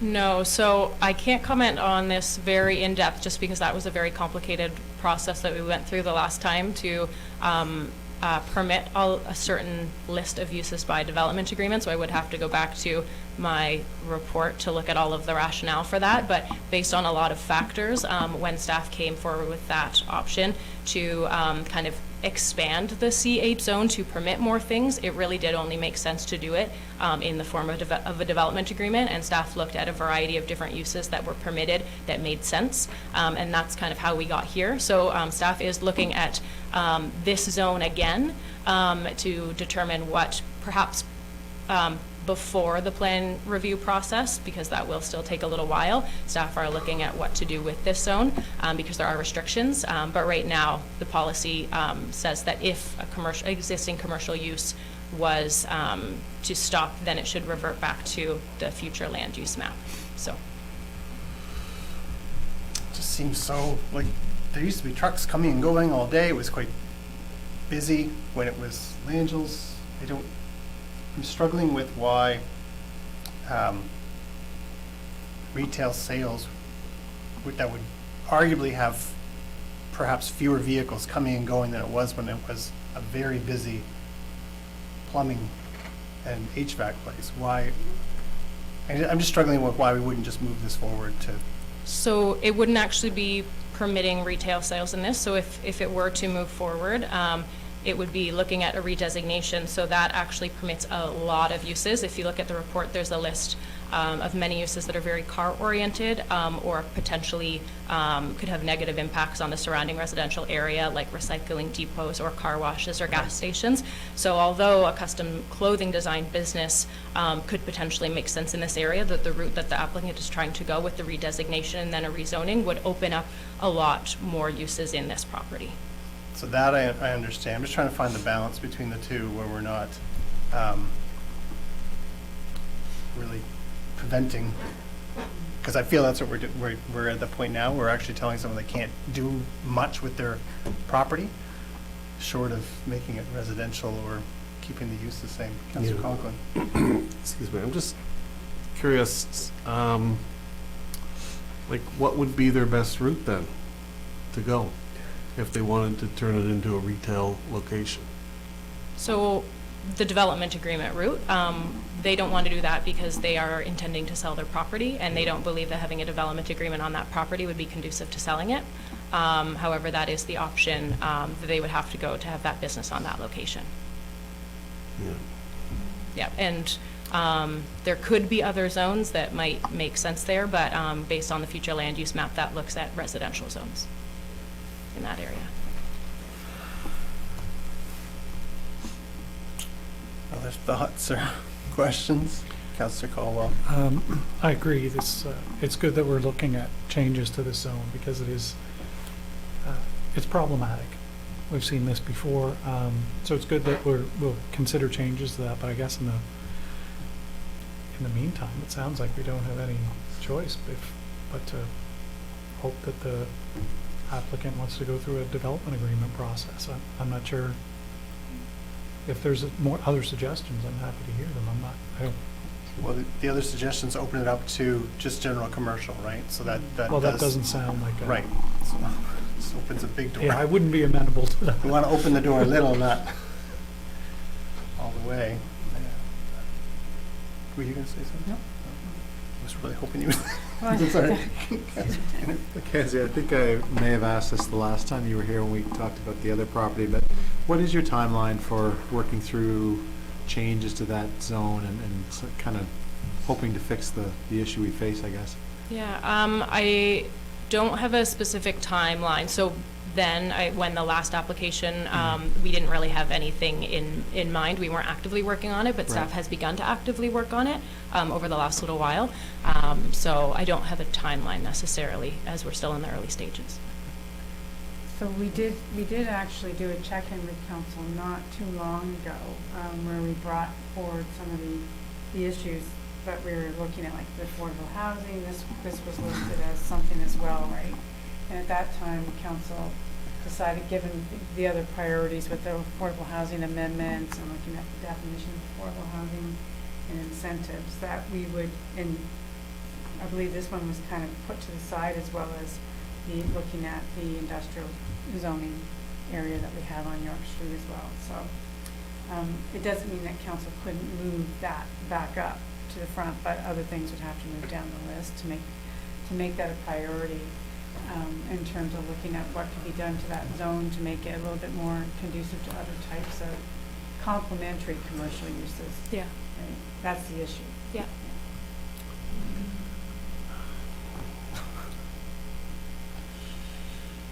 Didn't want to have any easy ones tonight.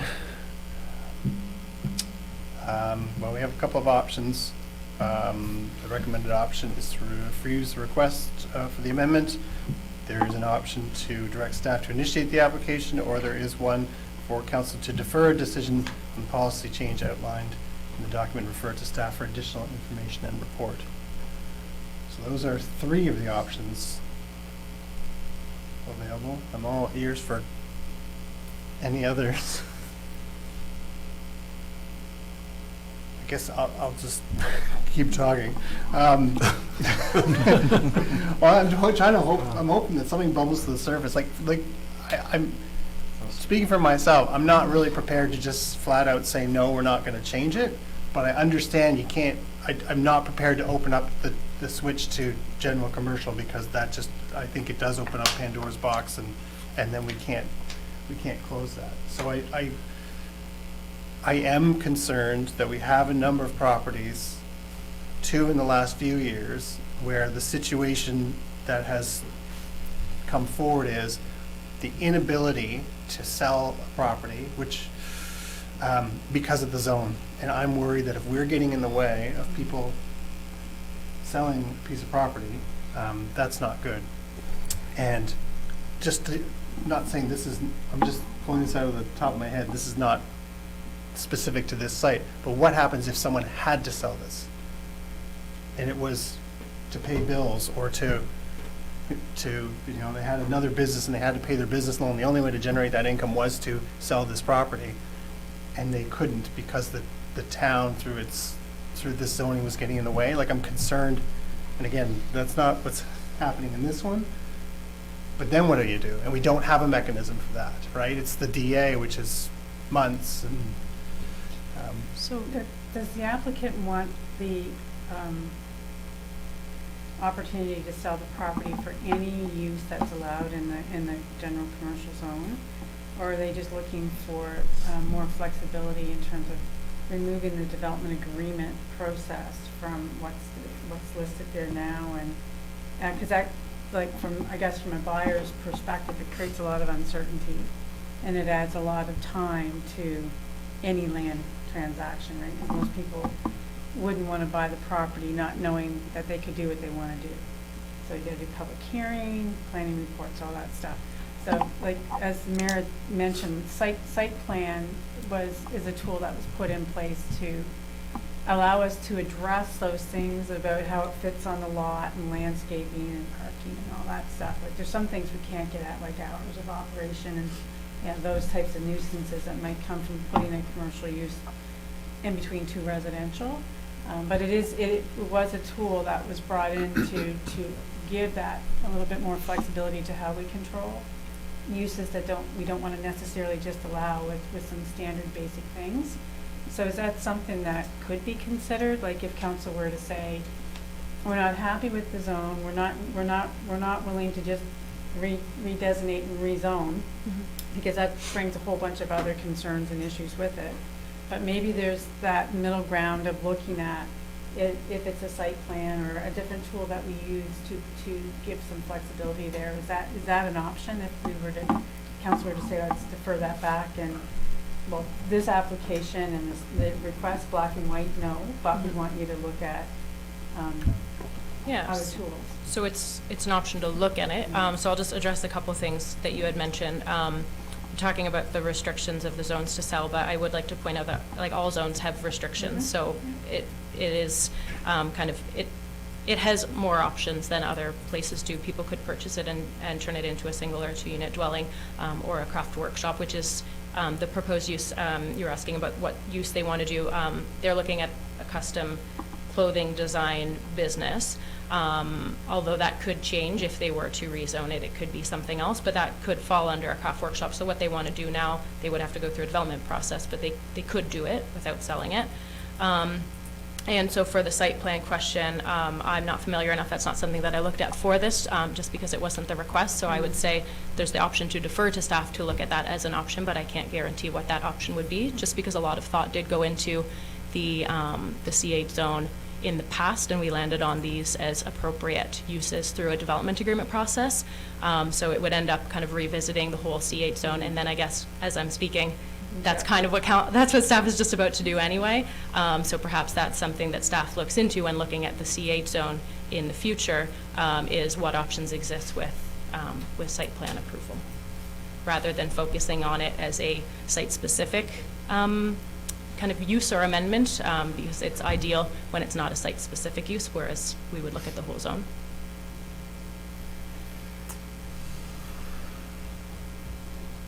Any other thoughts?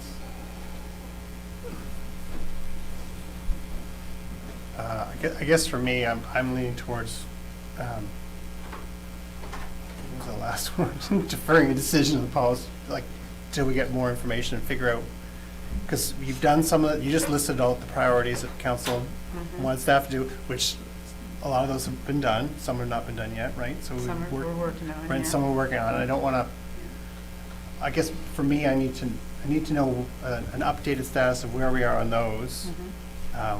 I don't want to tell staff to move something in place and reorder things, because you're working on things, and I don't have enough, like I said, I don't have enough information to say yay or nay. I don't know what the rest of the council's feeling. So, Mackenzie, if we refuse the requested amendment, that doesn't necessarily mean that they couldn't come back at a later date and request something different, correct? Like, go through that process again. Obviously, more work for you, but... Yeah, so they've paid for this application and made this application, and if it was refused, it would just end. Yeah. And there's no appeal period for them because it is an amendment to the municipal planning strategy. They could definitely come back if they wanted to. Yeah.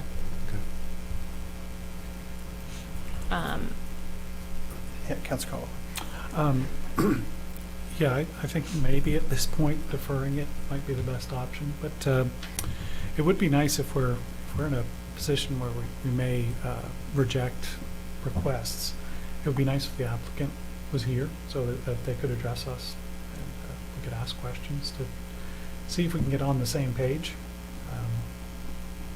So maybe the applicant can come back. Well, in we the can future. defer this to a meeting in the new year if the applicant wants to talk about what their intended use of it was. So, Mackenzie, if we defer it, is there any kind of clock on that? Or it just stays open until we make some form of decision? There is a clock with land use bylaw amendments. I don't know if you remember off the top of your head. 120 days. but 120 days. This includes policy amendments, too, Right, so it I'm would- not too sure if it applies. Yeah, in that case. so Okay. we could always come back, like, we anticipate in the new year starting to work on the C8 zone amendments, so I'm assuming that's something that if you were to defer it, some of the information you would want to know from staff is what is that process looking like at a larger scale rather than just focused on this property? Like, if you're starting to work on this zone in the new year, I think it's probably makes sense to have a better understanding of what that looks like. What is it that you're looking at? And what changes could happen, if any. And so I think, and just that will probably take a little while, just because we don't know at this point what those changes will be. It's just something, because it has come up a couple times. It was a zone that made a lot of sense in 2014, trying to focus all those areas back to residential, but as you know from the last time, there's now a little bit more restriction on those properties. So in general, we know it's something that staff should be looking at. We just don't know necessarily where that's going to go. So we could always, it might be a little while if you were to defer it and we came back with more information on the C8 zone. I'm not sure what that timeline would be, but we could do that. You know, this is a bit of a cautionary tale for the public. I mean, this has come up a few times, and I assume someone buying a property in the town of Bridgewater could come into the planning department and could say, here's what I'm thinking about doing, what's the zoning on this property, and make me aware of pitfalls or problems with it and so on, correct? Definitely, yeah. And zoning confirmation letters are also something that often people will see just to see what the zoning is on their property. They can ask any questions. We can also just tell people what the zoning is and what's permitted. Well, certainly if you're opening, like, if it's commercial application, then, you know, the province is moving to zoning in all, like in 100% of the province, right? So it's not just the town. In rural communities where the majority is unzoned, it's not going to be too long till it's all zoned, and I think it'll be more top of mind for people. What is the will of council? Councilor Caldwell? Make a motion? Yes, please. Move the council for the town of Bridgewater defer a decision on the policy change outlined in document 22-199 and refer it to staff for additional information and report. Seconder, Councilor Tanner. Any further discussion? Question being called. All those in favor? Those opposed? Motion is carried. Thank you. I'm assuming that additional information report is part of the process that you're about to go through anyway, so that's what I'm. Like we could do another report. Yeah, it wouldn't be the standard, like next, if you were to have approved it, it would be the first reading report next, but we can just do another supplementary report within the process, yeah. Okay. Down to correspondence for action. Senior Wheels Association request for council representation on the board. So attached is a letter. As you may recall, our two newer councillors may not recall. We used to have a council member on this board when we reviewed all our committees and basically cut quite a few because either it was a committee that they came to council anyway, so we didn't really have an active role, or they weren't an active committee. So we did have a member on this committee, but it was one of the ones that we removed. So, but there is a letter asking for a member. I don't know if anyone has any questions or if someone wants us to go back on that committee or not. I guess, did you have anything to add?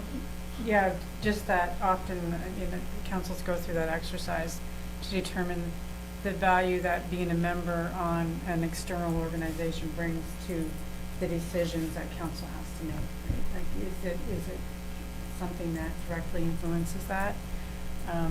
Municipalities also look at it in terms of insurance. Do they have officers and directors insurance and those types of things, because this would be independent from council and the decisions would be independent from council as well. So if you are interested in it, we would definitely have to confirm that piece of it, but it's often a question about the value it brings back to the decision-making process of council and what you deal with.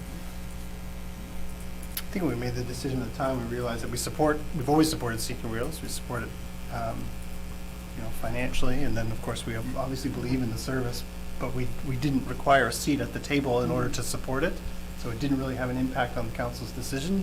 So to your point, there wasn't council's time is stretched quite thin, and there wasn't really a need at the time to be on there, so I don't know if that's changed though. Still doing good work and expanding, which is great. But Councilor O'Donnell? There could be a link between our transit system and theirs, but I think we've always had very open dialogue with them as well, and if we need to share information, they're always very open to doing so. So I don't know that that increases the need, but just thought I'd point out that connection. Yep. So, Councillor Cole. How often does council analyze the committee commitments for councilors? Is it something that happens regularly, or just to sort of periodically? Ad hoc? Yeah, it's fairly ad hoc. We had, that one was the first time we'd really reviewed and made significant changes. I think at the time, each of us were on like 14 committees, and then when we were talking amongst ourselves, we realized, some they couldn't get a quorum, some they rarely met, or some didn't even meet anymore, and then others, and Senior Rules was one of them, where it didn't change the outcome for the town to have a council member sitting on the board. But it is fairly ad hoc. Not sensing anyone really jumping. We don't need to. You don't do the There's motion, no you're action, not there's doing no anything, action. yeah. And it's not something that means no forever. Like, we can revisit this, and to Councillor McDonald's point, if there's a point in time where Bridgewater Transit and Senior Wheels are starting to integrate more, then perhaps there would be a opportunity or a mechanism for that. Sound good? Okay. Down to reports and recommendations, RFP 2022-12, self-contained breathing apparatus and components. Okay. So in the 22-23 capital budget, we have $250,000 budgeted for some equipment for fire services, the self-contained breathing apparatus and components. Given the value of the purchase, it requires that we do a request for proposals, which has been done. The deputy chief has advised that the vendors have advised that the pricing will change in January, if not ordered in December. So they're anticipating a price hike, which would, based on their investigation, put this over budget. So the RFP closes December 14th, and there's no council meeting until January. Given the value of the procurement, anything over $25,000, that's an RFP or a tender, comes to council for award. But council can delegate that authority to myself as the CAO, and you do that for certain types of tenders, like buying salt and different ongoing operating things that we have to buy supplies for. So council's options are essentially to consider the delegation of that. It would be based on the bid that had the highest value and was within budget. If it's not within budget, then the award wouldn't happen and have to come back to council. The criteria is noted there, which is what the proposal would be evaluated on, and that's based on highest value, not necessarily lowest cost. So that's important to note. The other option, of course, is to look at calling a special council meeting, which you may do so, to consider the award prior to the end of the calendar year. So December 19th would be the next Monday, and that could be something that you wish to do as well. Or you could stick with January, and we'll see what the price increase is going to be, because it would be reflected in the RFP. The recommendation, of course, is, and having concern for the fact that price will go up in January, is that council delegate that authority to myself to award, provided it's within budget and it's the highest value. Questions from council on that? Councillor Thorburn? I think this is the first time I've been in a position like this where we're going to award a contract without even coming to council, because normally they do. And we see the whole process. Yep. Now we're just going on the assumption that the best value. It would be evaluated by the deputy and chief and a procurement officer, and that recommendation would then, what this would be suggesting is, rather than come to council for award, that recommendation could be done by myself, provided it's within Criteria. budget. Yeah. No, Yeah. but I say this is a first that I'm aware of. It may have happened before. I think it's happened before, but it's rare. Rare. Which is, Yeah. why it's coming here to say, what do you want to do? I can only think of Yeah. one other time. Yeah. Yeah. Yeah. so, which is a good thing. Yeah. We wouldn't want this to happen all the time. Councilor McDonald? I just wanted to kind of note that I would be open to a special meeting if it were over budget. I'm open to the recommendation, but to also a special meeting if it were over budget, knowing that if we wait to January, we would be over budget. Okay. Any other comments? Councilor Thorburn? I think it's the right thing to do. Can I ask a couple more little questions? 'Cause I'm Absolutely. thinking about it. Yep. So we went out with an RFP. Yep. How many returns did we get? It hasn't closed yet, so December 14th. So you don't know? Yeah, this week. It closes on Wednesday. So we'll find out then. And the other one would be, and it's really not important, but I'd like to know. When we done this last time, I was actually chief and come to council, and we had 3 fire departments go together because we have a mutual aid system where we help each other. It was, actually it was Day Spring, Bridgewater, and Oak Hill. Is this a joint project or just Bridgewater Fire I Department? think it's just our equipment. I have to confirm that though. No, it's not necessary, just not that. So are you ready for a motion, Your Worship? If you want to put a motion on the floor, yes. Sure. I would move that council for the town of Bridgewater authorize the chief administrative officer to award RFP 2022-12 self-contained breathing apparatus and components to the best value proposal, highest score received in response to public call for proposals for the supply and delivery of self-contained breathing apparatus, SCBA, and components provided the award is within the limits of the approved budget amount of $250,000. Do I have a seconder? Deputy Mayor Fougere. Yeah, I'll just say I'm in favor of the motion. Will you update us? Yep, I can advise council. Thank the you. award, yeah. And to Councilor McDonald's point, if it comes in over budget, we can call a special meeting Yeah, because okay. we don't want to then be hit with the second price increase. Okay. Any other comments or questions? Hearing none, all those in favor? Those opposed, motion is carried. Thank you. 11.2 is Climate Lens Report for Disaster Mitigation and Adaptation Fund application. Audrey. Good evening, everyone. So this evening, we're here to discuss the Climate Lens Report for Disaster Mitigation and Adaptation Fund, or the DMAF application. In 2009, as you're all aware, the Canadian Council of Ministers of the Environment set a new wastewater facility requirement to eliminate overflows by 2039. And the town has been continuously investing in wastewater infrastructure upgrades to address the target by that 2039 deadline. As part of this investment strategy, Council endorsed a $51 million grant application to the federal government, Disaster Mitigation and Adaptation Fund. To accomplish the necessary steps or work in meeting this 2039 deadline, the town has a 10-year wastewater capital plan that addresses approximately 85% of the critical wastewater upgrades.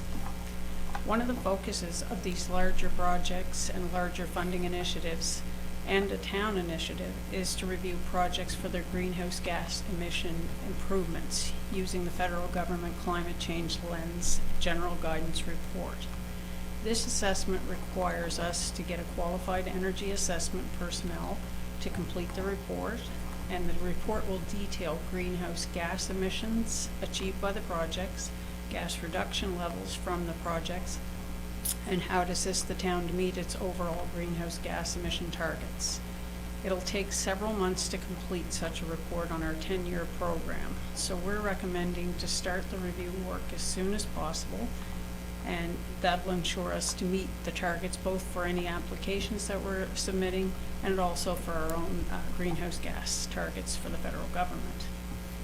To date, the town has not budgeted for a greenhouse gas emission assessment on all of our 10-year projects. So we're requesting to repurpose the current 22-23 energy management projects in our capital budget.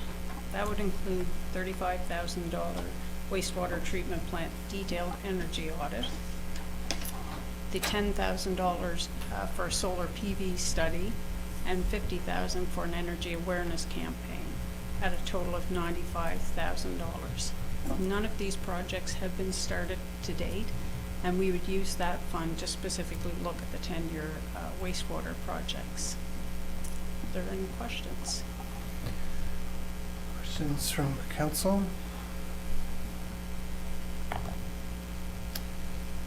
So really, we need to put this climate lens on this as part of this project.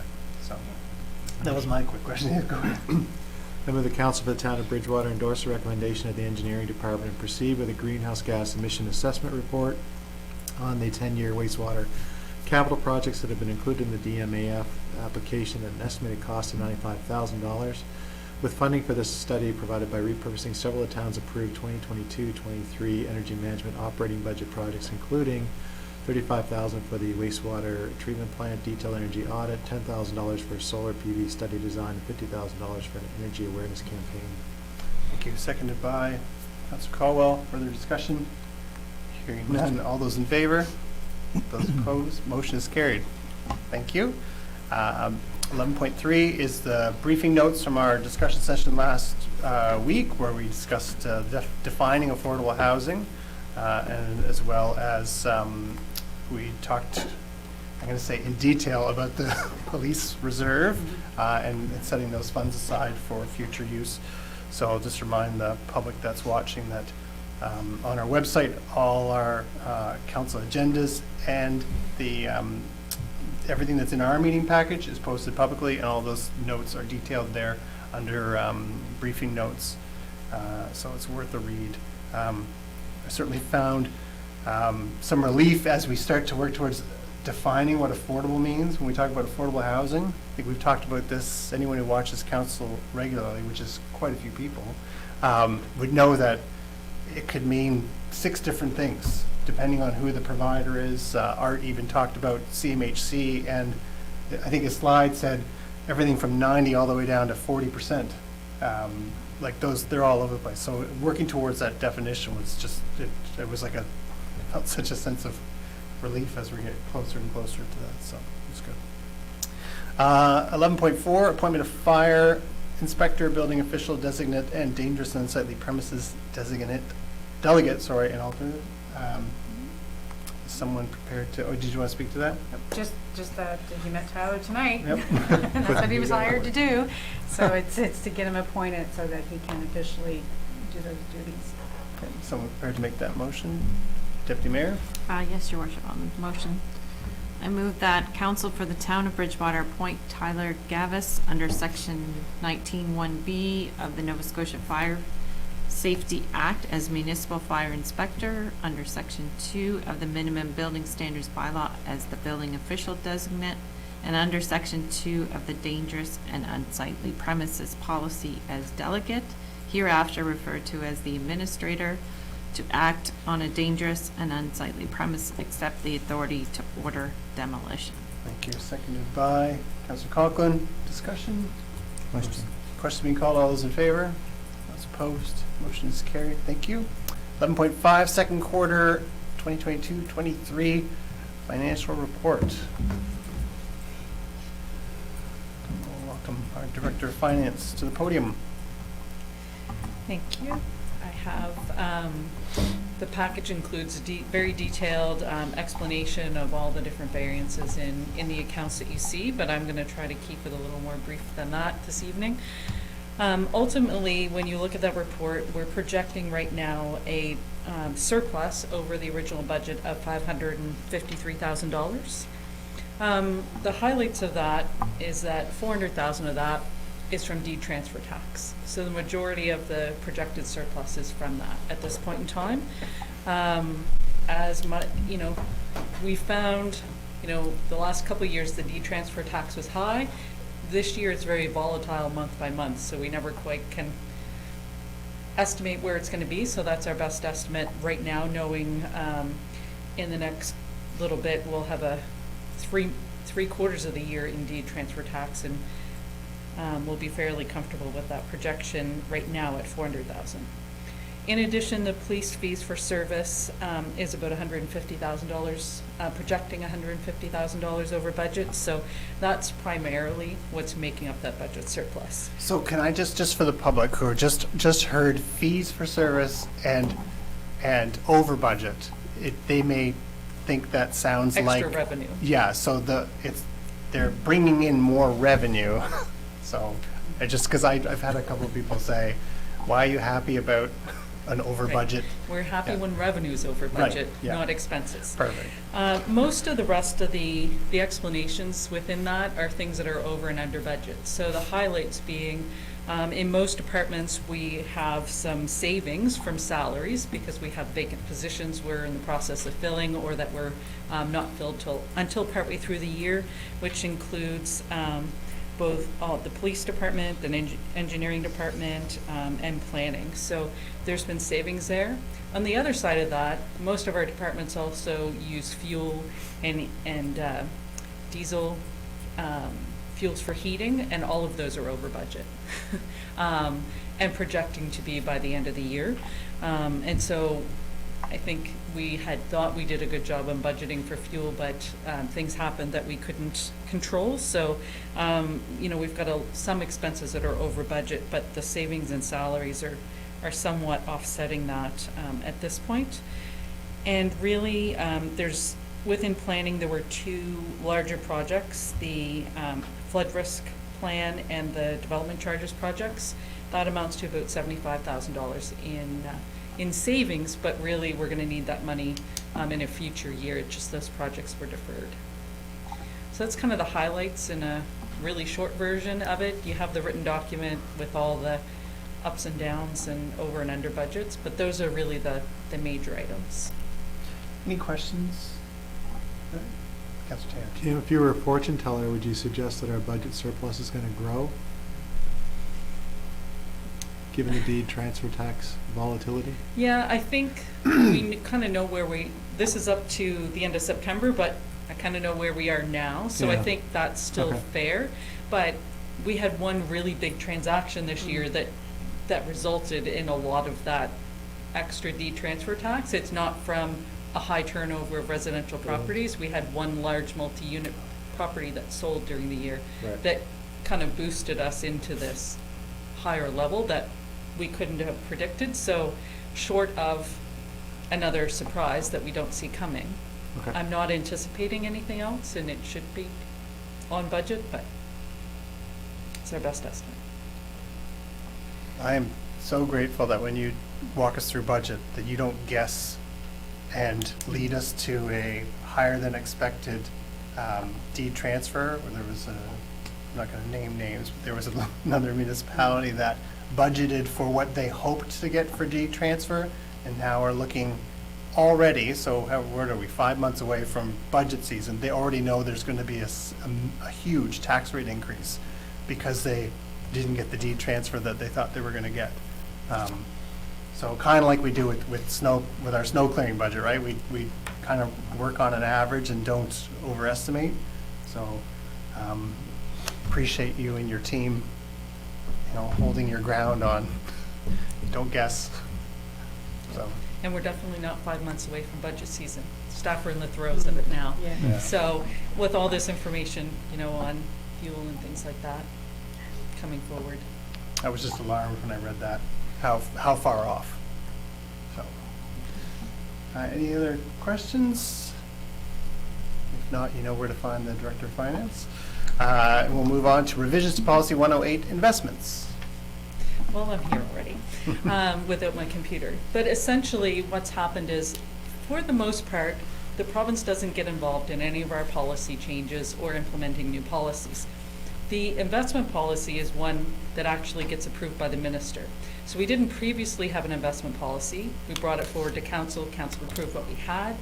It's been reviewed at the provincial level, and they did have some feedback for us. So while our policy was within what the MGA allows, they actually don't like when you include equity investments in your policy, unless there's certain stipulations and things that they see the need for that.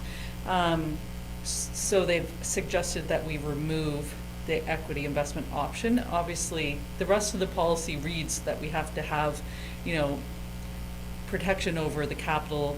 So there wouldn't be, high risk equity investments, but they've still suggested that we remove it. if we would like to have ministerial approval. So we did that. We picked away at a couple of little housekeeping things, but ultimately it was a recommendation that we change that, and then once council has approved that policy, it'll go to the minister for approval, and then we can start, whether we go to RFP for an investment services or what have you, but we can actually proceed with carrying out the policy. Any questions on that, council? Someone prepared to make a motion to that effect? Councillor Colwell? Move the town council for the town of Bridgewater approve the revised investment policy as presented in document 21-187A as policy 108 for the town, effective upon ministerial approval. Thank you. Seconded by Councillor McDonald. All those in favor? Those opposed? Motion is carried. Thank you. Our last two items are for giving notice for the next meeting. So the next one is grants to organization, partial rescinding. If you want to just Yeah, so explain this that is a grant request that made its way to council inadvertently twice when it should have just made its way once. So it came originally a few years ago for sponsorship of the event. COVID happened, canceled, delayed, and then that request is carried forward. And then so in September, council agreed to sponsor the event. I believe it was $5,000 that was awarded by council. And then the same request went through the grants committee. So it got caught when finance was doing checks and saw that this was a duplicate of one that was just issued. So we obviously canceled that, but we need to make sure that our motions reflect that we didn't give two $5,000 grants, because I don't think that was the intent of council. And therefore the requirement is that we have to partially rescind the motion. Motion had a bunch of different grants in it, and because we already acted on the September 29th motion, we can't rescind that, but we can rescind the November one. So because you had a number of things listed in that motion, we do a partial rescinding, and you're required to give notice to yourselves that at the next meeting you will consider a partial rescinding of that motion to strike the wording respecting giving them another $5,000 grant from that motion. So it's, unless council's intention was to give two $5,000 grants, it's housekeeping to remove it. So we don't need a motion to give notice? Nope, you just give a notice. Perfect. Okay. And then the next item, were there any questions on that? Sorry, it's pretty straightforward. Next is policy 77, grants to organizations, tiny shelters. So And this is notice as well. Yeah, so this is notice, and just to explain why, since council approved the changes to your grants to organizations to allow for grants for tiny shelters, I believe it was $1,000 if it was a lease and $3,000 if it was multi-year ownership, or multi-year lease. The District of Lunenburg has contacted myself to advise that they're considering, and they'll be considering that tomorrow, matching that. And they would like the town to administer those funds so that we just deal with the, one organization is dealing with the grant. So they would basically match up to $15,000, the amount that we had budgeted. So instead of $1,000, it would be $2,000 for a lease, and instead of $3,000, it would be $6,000 for ownership or multi-year lease. So this is anticipating that tomorrow they will approve that. They have to make that decision. It's their decision to make. But this would give notice that at the next council meeting, we would consider amendments so that we can increase those amounts for this year to enable us to do that. Yeah, so that's great. And they're dealing with this tomorrow, but I'd like to thank them ahead of time for considering this and making that, putting that on their agenda for consideration. It's an issue that's regional, and so I really appreciate them coming forward with that. So fantastic. We have an in-camera meeting following this to deal with under MGA Section 22(2)A acquisition sale. We need a motion of that notice? Yeah, we do. Yeah. I get confused. No, we don't need a motion for the first notice, but we need a motion for the second. Letting yourself know that. Okay. All right. Someone prepared to make a motion. Councilor Coghlan. Excuse me. I move that town council for the town of Bridgewater give notice pursuant to section 48, of the Municipal Government Act that at the future council meeting, amendments to policy 77, grants to organizations will be considered. January 16th. January 16th council meeting. Member, can I have a seconder, please? Councillor Tanner, all those in favor? Those opposed, motion is carried. So before we go to our in-camera meeting, this was our last meeting of this year. Unless we have an We'll have over one for the budget. fire service. Yeah, for the fire Doesn't service. mean- So I just want to wish all our residents and businesses a very Merry Christmas and a Happy New Year, and thank all our staff and wish them a very Merry Christmas as well.